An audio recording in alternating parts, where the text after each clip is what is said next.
हमारी खास पेशकश पक्ष विपक्ष में और मैं हूं आपके साथ नेहा दुबे। आज इस खास कार्यक्रम में बात यूपी में सियासी घमासान की, चुनाव से पहले बयानबाजी की बात करेंगे अब्बाजान पर आखिर क्यों छिड़ी है रार, सपा बीजेपी में क्यों चल रही है जुबानी जंग, क्या यूपी चुनाव में तालिबान और अब्बाजान के मुद्दे पर चुनावी महाभारत लड़ी जाएगी।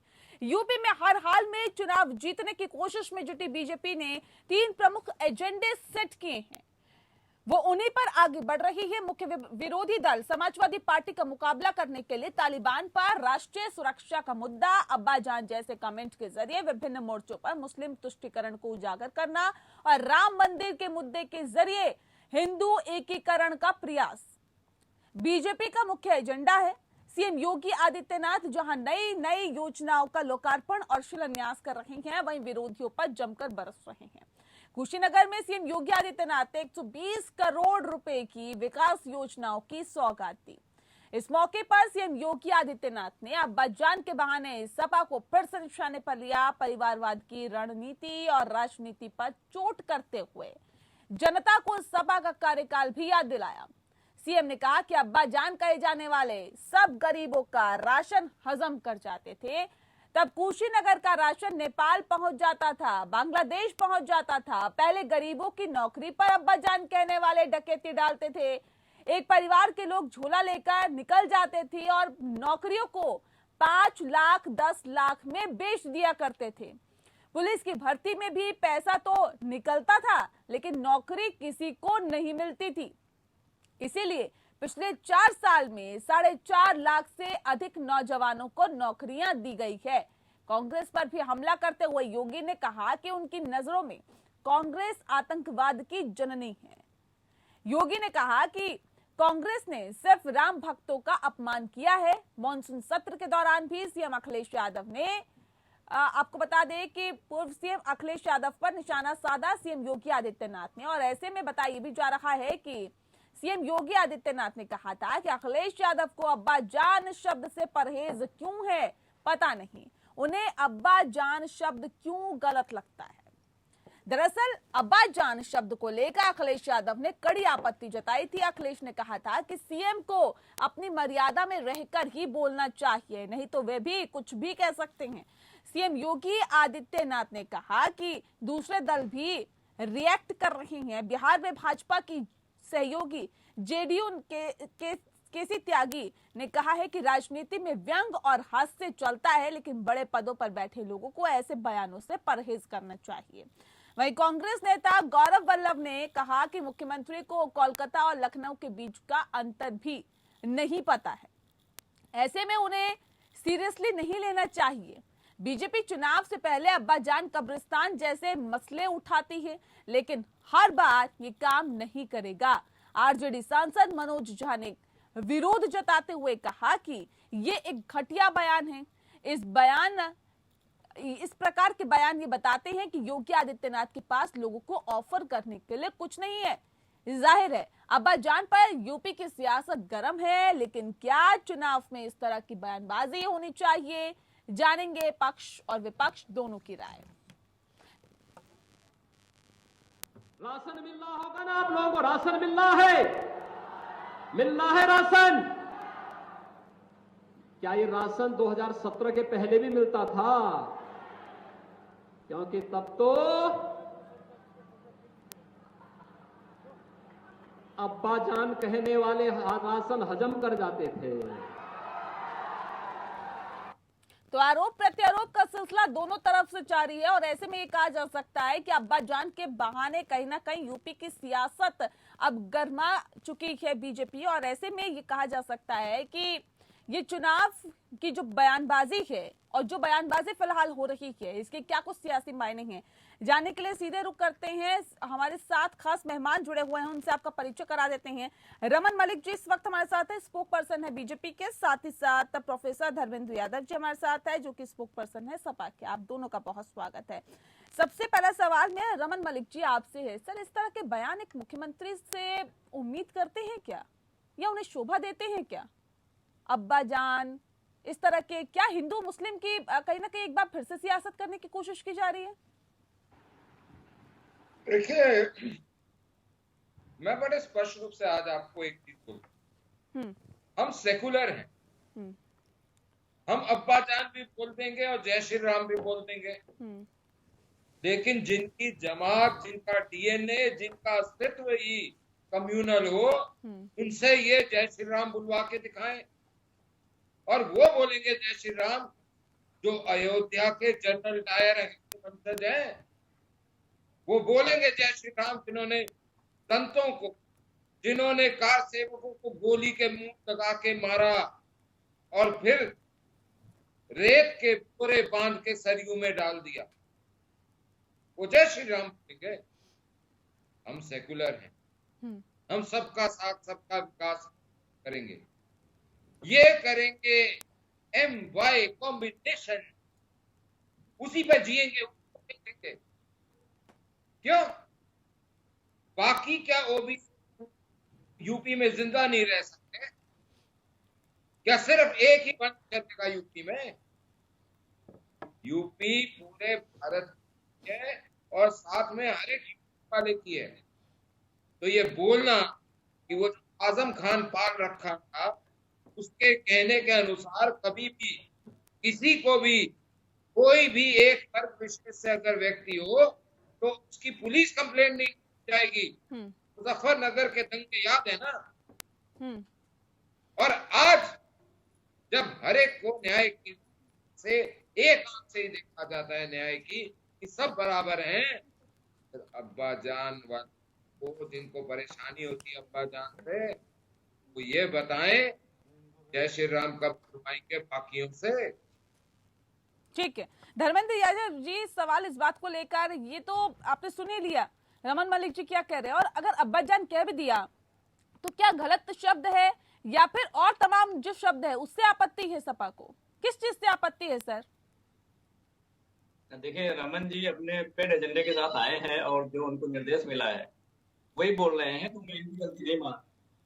रही बात आपके मुख्यमंत्री के बयान की, तो मैं आपको 2-3 बयान का जिक्र करूंगा, फिर आपको पता चल जाएगा कि मुख्यमंत्री क्या सोचते हैं, क्या बोलते हैं, क्या करते हैं और क्या करना चाहते हैं। एक बयान का जिक्र मैं करूंगा। उन्होंने ये कहा था कि उत्तर प्रदेश में जो गन्ना किसान है, अब इस गन्ने की खेती करना बंद कर दें, क्योंकि इससे शुगर के मरीज बहुत ज्यादा उत्तर प्रदेश में बढ़ रहे हैं, तो इसलिए गन्ना की खेती करना बंद कर दें। इस बयान का क्या माने हो सकता है, मुझे बताइए। दूसरा बयान इन्होंने क्या दिया था? दूसरा बयान इन्होंने कहा था कि उत्तर प्रदेश के जो युवा हैं उनके अंदर काबिलियत नहीं है, इसीलिए उनको नौकरी नहीं मिलती है, इसलिए वो बेरोजगार है। अब उनके मानसिक स्तर को आप समझिएगा कि उनका मानसिक स्तर क्या है। इसके बाद एएनआई का जो रिपोर्टर एक बार इनसे इंटरव्यू ले रहा था, उसको उन्होंने कौन सी भाषा का इस्तेमाल किया था, इससे आप इनकी संस्कृति, इनकी सभ्यता, इनकी परंपरा और इनकी जो संस्कृति है उसके बारे में आप बहुत अच्छे से समझ सकते हैं। इनकी परवरिश क्या है, कितना कुछ रखते हैं, उसके बारे में आप आकलन खुद भी कर सकते हैं और जो लोग देख रहे हैं उस बात पर थोड़ा सा ध्यान देंगे। उसके बाद अभी आपने कल आप देखा होगा कि सरकार एक एडवर्टाइजमेंट कर रही है, उस एडवर्टाइजमेंट में जो फ्लाईओवर है वेस्ट बंगाल का है और जो फैक्ट्री की फोटो अमेरिका की है। तो इनको कोविड में जब तारीफ करवानी थी तो ऑस्ट्रेलिया का सांसद करता था। अपने प्रचार के लिए महानुभाव को एक तस्वीर अपने काम नहीं मिल पाई, इसको लगाकर प्रचार करें। तो आप इस बात को ठीक है रमन जी, क्या सीएम योगी आदित्यनाथ की बातों को सीरियसली नहीं लेना चाहिए? धर्मेंद्र यादव जी भी इस बात को कह रहे हैं और कांग्रेस के नेता गौरव वल्लभ ने भी इस बात को कहा है कि मुख्यमंत्री को कोलकाता और लखनऊ के बीच की दूरी का तो अंतर पता नहीं है, ऐसे में उन्हें सीरियसली लेना नहीं चाहिए। क्या वजह है कि इस तरह के बार बार कहीं ना कहीं सवालिया निशान सीएम योगी आदित्यनाथ पर उठ रहे हैं और ये कहा जा रहा है कि उनकी बातों को सीरियसली नहीं लेना चाहिए क्योंकि उन्हें नहीं पता होता कि कब कौन सा बयान देना है, क्या बोल देना है? नहीं, ऐसा है, देखिए पहले मैं धर्मेंद्र भाई की बात का जवाब दूं, इससे पहले गौरव वल्लभ जी का जो विषय आपने उठाया वो जवाब दे दें। दोनों सेम ही बात है सर? नहीं, अलग अलग बात। ठीक है, देखिए अलग अलग बात है। ठीक है, अखिलेश जी कहीं के मुख्यमंत्री तो बने, कुछ तो बने। पिछले 25 साल से एक प्रोडक्ट को कांग्रेस लॉन्च करने की कोशिश कर रही है और वो निरंतर प्रयास में है, और ऐसी कृपा है उस प्रोडक्ट की, वो जो मिलान वाला बाबा है उसकी ऐसी प्रोडक्ट की उसकी ऐसी कृपा है कि जिसके साथ लग जाए उसको शून्य कर देता है। पिछली बारी अखिलेश जी पर देख चुके हैं क्या हुआ। अब बात करते हैं ये जो 2-3 मुद्दे इन्होंने उठाए। सबसे पहले जो विषय है बड़ा गंभीर विषय, यूपी के बच्चों के अंदर स्किल डेवलपमेंट के लिए क्या काम करा आज की सरकार को, ये बताना पड़ेगा। शून्य। दिल्ली भागने, मुंबई भागने, लुधियाना भागने की जरूरत। आज वही बच्चे स्किल डेवलप कर रहे हैं, वही उद्योग यूपी में आ रहे हैं कि काम करने की, काम शुरू हो चुका है, लोग वापस आ रहे हैं, पलायन नहीं कर रहे, वापस घर आ रहे हैं। दूसरी चीज, ये पत्रकारिता की कुछ बात कर रहे थे, तो धर्मेंद्र जी को जरा याद रखना चाहिए कि अगर हम पत्रकारिता की बात और उस स्तर की पत्रकारिता जो 2 बेडरूम से शुरू होती है ना, 2 BHK के फ्लैट से, अगर हम वो सामने लाने लगे तो इनको बहुत मुश्किल पड़ेगी, क्योंकि इन्होंने 2 बेडरूम में पता नहीं क्या क्या खरीदा और क्या क्या कैसे करे। अब तीसरी बात आती है, तो आप बार बार बोलते हैं कि जी एडवर्टाइजमेंट, वो एडवर्टाइजमेंट जो न्यू इंडियन एक्सप्रेस अपने आप अपना क्लैरिफिकेशन दे चुका है, उनसे गलती हुई है। वो क्यों गलती हुई, कैसे गलती हुई, वो हम देखेंगे जरूर। लेकिन ये लोग तो आज बोल रहे हैं ना, इनसे ये पूछिए कि इनके अपने लोगों को भगत सिंह जी और चंद्रशेखर आजाद के फर्क नहीं पड़ा कर सके साथ। इनको मेरा ये तो नहीं, सीधा सा सवाल ये है, आप बहुत सारी बातें बता रहे हैं लेकिन सवाल का जवाब दे दीजिए कि क्या एक मुख्यमंत्री को इस तरह की बातें बोलनी चाहिए, और क्या उनकी बातों को, अगर इस तरह के बयानात मुख्यमंत्री योगी आदित्यनाथ की तरफ से आते हैं, जिस बात का जिक्र अभी धर्मेंद्र जी कर रहे थे, तो क्या उन्हें सीरियसली लेना चाहिए? गौरव वल्लभ ने भी यही कहा कि नहीं लेना चाहिए, धर्मेंद्र यादव जी कह रहे हैं कि उनकी बातों का कोई औचित्य नहीं है। और दूसरी बात ये कि अगर वो सही कहते हैं सर, या सही बोलते हैं, तो आपके अपने सहयोगी भी तो उस पर सवाल खड़े कर रहे हैं।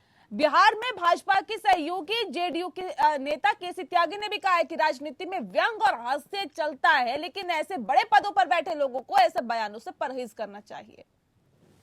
देखिए, हर एक की अपनी मंशा, अपनी मर्जी हो सकती है। ऐसी बातें जब आप करते हैं तो मेरे जो मित्र यहाँ बैठे हैं उनसे कम से कम पूछिए कि जिनके अब्बाजान रेपनेस जो है, इनके नेताजी, जब वो रेप के लिए बोलते हैं, लौंडों से गलती होती है, लड़कों से गलती हो जाती है, तो उसको क्या कहिएगा, उसको कितना सीरियसली लेना। हो सकता है बहुत सारी गलतियां बहुत सारे समय पर इनके बहुत सारे शीर्ष नेतृत्व से हुई हो, जिसका खामियाजा। ठीक है, चलिए बयानों पे अगर हम जाएंगे तो जाहिर तौर पर एक ये कहा जा सकता है कि बहुत सारे बयान निकल के सामने आएंगे, न सिर्फ सपा की तरफ से बल्कि बीजेपी की तरफ से, दोनों पार्टियों की तरफ से। धर्मेंद्र जी, एक सवाल मेरा आपसे है। सीएम योगी आदित्यनाथ ने ये भी कहा कि अब्बाजान कहे जाने वाले सब गरीबों का राशन हजम कर जाते थे, तब कुशीनगर का राशन नेपाल और बांग्लादेश पहुंच जाता था। पहले गरीबों की नौकरी पर अब्बाजान कहने वाले डकैती डालते थे और एक परिवार के लोग झोला लेकर निकल जाते थे, 5 लाख 10 लाख रुपए में नौकरियों को बेच दिया करते थे। इस तरह के गंभीर आरोप सिर्फ चुनाव से पहले आप लोगों पर लग रहे हैं, क्या कहेंगे? किस तरह से इसे देखते हैं आप? नेहा जी, जो जिसका अतीत होता है वो पीछा नहीं छोड़ता है। योगी जी डकैती की बात करते हैं। मैंने पिछले 10 सालों में, जब सपा की सरकार थी तब तो मैंने नहीं सुना था कि डकैती हुई है। अभी पिछले 3-4 दिनों में मैंने शामली में डकैती घटनाएं सुनी है, मुजफ्फरनगर में डकैती घटनाएं सुनी है। तो अब इनकी सरकार में डकैती भी होना शुरू हो गया है। रही बात जो राशन की बात कर रहे हैं कि कौन सा राशन कहाँ चला गया, आपको भी शायद जानकारी हो कि जब भारतीय जनता पार्टी की सरकार बनी थी 2017 में, उससे पहले समाजवादी पार्टी ने 3.7 करोड़ 3.7 करोड़ राशन कार्ड नए बनाए गए थे, जिसको भारतीय जनता पार्टी ने स्क्रैप यानी कि कूड़े में डाल दिया था। मैं जनता के लिए बता रहा हूँ, उन गरीबों के लिए बता रहा हूँ जिनके राशन कार्ड थे वो। तो 3.7 करोड़ जो राशन कार्ड स्क्रैप में कूड़े में डाल दी थी भारतीय जनता पार्टी, योगी आदित्यनाथ, तो इसका मतलब वो राशन बने थे, किसी तरीके से तो बने थे। तो पहले आंकड़ों की बात करें, तथ्यों की बात करें। दूसरी बात अभी जो मलिक साहब कह रहे थे, मैं बता दूं कि भारतीय जनता पार्टी, आपकी जो भारतीय जनता पार्टी के नेता हैं वो बाजारू सोच की उपज है। भारतीय जनता पार्टी के नेता बाजारू सोच की उपज हैं। इसीलिए रमन जी ने राहुल गांधी जी को कोट करते हुए बोला कि वो एक प्रोडक्ट, आप मुझे बता दीजिए कि इंसान और प्रोडक्ट में कोई फर्क होता है कि नहीं होता है? अब शायद रमन जी को पता भी नहीं होगा कि इंसान और प्रोडक्ट में फर्क होता है। ये बाजारू सोच के लोग हैं, इसलिए हर चीज को बाजार दिखती है, हर चीज बिकने वाला दिखता है, हर ठीक है। चीज खरीदने वाला दिखता है। एक लास्ट बात मेरी रह गई, उसके बाद योगी जी का एक बयान मैं और कोट करूंगा, जिसमें उन्होंने कहा था कि पहले पिछली समाजवादी पार्टी सरकार में 3 रुपया पर यूनिट मिलती थी, अब हम उसको 8 रुपया पर यूनिट में बेच रहे हैं। आप बताइए हम आपको कर रहे हैं? ठीक है रमन जी, जल्दी से इसका जवाब दे दीजिए, क्यों आप लोगों को ऐसा लगता है? एक मिनट, इनका मैं लौटूंगी धर्मेंद्र जी आपके पास। ऑडियो कट खराब था, लास्ट बात कट थी, तो सवाल बता जी। इनका कहना है जो ये तमाम जो आप आरोप लगा रहे हैं बेबुनियाद है, ऐसा होता ही नहीं था, अब तो डकैतियां भी हो रही है। इनका कहना है कि हमने राशन कार्ड भी बनवा के दिए हैं, और ये अगर आप ये कहते हैं कि बांग्लादेश और नेपाल चला जाता है राशन, तो जब राशन कार्ड बनवाए हैं तो राशन भी मिलता होगा।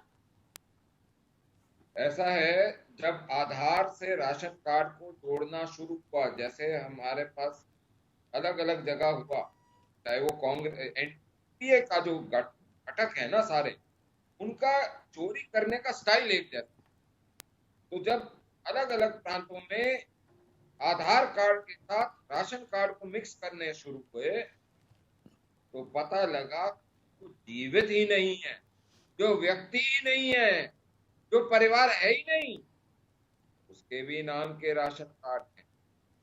तो ये क्या दिखाता है? कांग्रेस आपको आतंकवाद की जननी लगती है, समाजवादी पार्टी आपको भ्रष्टाचार में डूबी हुई लगती है, क्या भाजपा ही एक पाक साफ है? देखिए, भाजपा का मूल उद्देश्य क्या है और इनका क्या है वो मैं बता देता हूँ, छोटी छोटी लाइन। भाजपा का मूल उद्देश्य है नेशन फर्स्ट, पार्टी सेकंड और सेल्फ लास्ट। इनका क्या है? आई, मी और माई सेल्फ। भाजपा के अंदर भाजपा के दल के नेता, और ये स्वयं सिर्फ नेताओं का दल है।